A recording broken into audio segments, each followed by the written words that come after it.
Notre dossier ce soir, il est consacré au 1 an de l'association grenobloise Solentiel, qui permet à des personnes majoritairement victimes des réseaux de traite des êtres humains de trouver un travail, de sortir de la prostitution en faisant du ménage pour des entreprises ou des collectivités.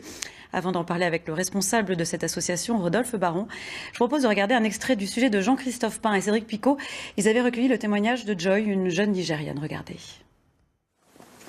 Femme de ménage, le début d'une nouvelle vie pour Joy.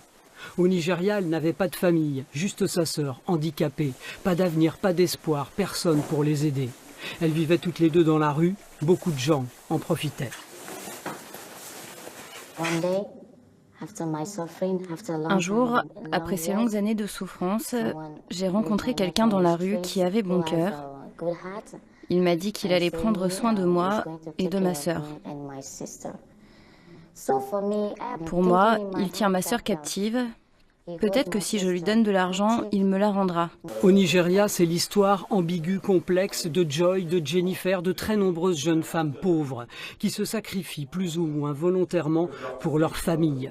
Avant de partir, souvent, elles prêtent serment lors du rite juju, entre évangélisme et vaudou. Un envoûtement, une manipulation psychologique, jurée de ne jamais trahir le réseau. Au bout de la route, après la Libye, l'Italie, ce qu'elles trouvent ici, c'est la rue, le trottoir, une dette à payer, plusieurs dizaines de milliers d'euros. Plusieurs d'entre elles, comme Joy et Jennifer, ont relevé le défi, assumer un vrai travail, femme de ménage, un job modeste mais exigeant. Oui, c'est un travail difficile, mais nous n'avons pas le choix. Parce qu'on vivait dans la rue. Pas de maison, personne, pas de famille ici.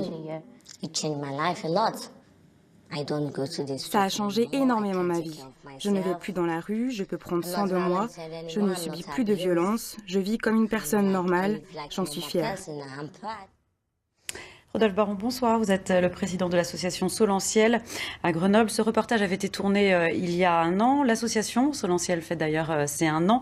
Avant de revenir sur cet anniversaire, comment vont Joy et Jennifer? Alors, elles vont très bien. Elles ont fêté leur 1 an de travail du coup avec nous. Et au-delà du travail, elles ont pu reconstruire complètement leur vie. C'est-à-dire, elles peuvent se loger, elles peuvent... Alors, elles ont chacun leur logement, elles ont complètement quitté leur lien avec le réseau, et puis elles ont pu se mettre au français. Les deux ont obtenu leur titre de séjour, donc vraiment des belles nouvelles pour elles, pour leur permettre de s'insérer en France maintenant. Elles ne sont pas menacées? Elles ne sont pas menacées, elles ne sont plus menacées du tout. Combien sont-elles en tout? Combien de femmes aidez-vous? Alors on a embauché 12 personnes au sein de Solentiel, il y en a 9 actuellement qui travaillent, il y en a 3 qui sont ressortis depuis. Et voilà, on a beaucoup d'autres qui postulent, hein, qu'on rencontre la nuit, mais 9 à ce jour qui travaillent quotidiennement, qui font du nettoyage. Comment vous les trouvez, entre guillemets? C'est elles qui viennent vers vous? C'est vous qui allez à leur rencontre? Majoritairement, c'est via l'association Magdalena qui maraude la nuit 3 fois par semaine à Grenoble. Et dans le cadre des rencontres, certaines femmes expriment le désir de sortir, enfin en fait toutes d'ailleurs, mais certaines ont le courage de s'extirper de leur réseau et d'aller contre leur madame qui a une emprise assez forte sur elles. D'où viennent-elles, ces femmes? Elles viennent majoritairement du Nigeria. Nous, celles qu'on embauche, elles viennent quasiment toutes du Nigeria parce qu'elles arrivent à sortir. Les autres femmes sont des femmes de l'Est, mais là, l'emprise est trop forte. On n'arrive pas à créer de lien pour leur permettre de sortir. Et aujourd'hui, vous avez besoin de dons. Vous lancez un appel au financement? Oui, on lance un appel au financement participatif. On cherche 30 000 € pour pouvoir financer une formation pour 10 nouvelles jeunes femmes à partir de début 2019. Et également pour financer des cours de français, enfin tout ce qui va avec, le matériel, voilà, pour nous permettre de grossir et de nous développer. Vous travaillez avec combien d'entreprises ou de collectivités? Alors on a aujourd'hui 40 clients à peu près, qui font appel à nous de manière hebdomadaire quasiment.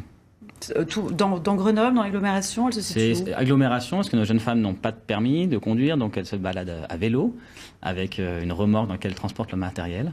Donc au plus loin, on va à Montbonneau, enfin, par exemple, voilà, avec un vélo électrique. Et demain, donc, si les personnes veulent en savoir plus, cette table ronde à Grenoble, avec quels intervenants et à quel endroit? Donc il y a le procureur général de la République, il y a Elisa Martin de la mairie, et puis le sénateur Guillaume Gontard.